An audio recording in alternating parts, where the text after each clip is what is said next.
Hey everyone, welcome back to the channel. In today's video, I'm going to show you how to correctly change bank account info on TurboTax. It's really simple and easy.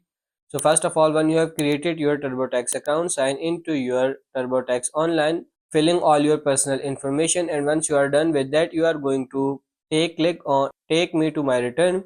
Click on take me to my return. After you click on that, click on pick up where left. Once you are done with that, select the file tab at the right side of the screen. Now select revisit or start next to your refund info. Now you have to select in my bank. Once you are on this page, you are going to edit your bank info. And once you input your bank info, make sure to recheck it and double check, and also select if your account is your account on checking or savings.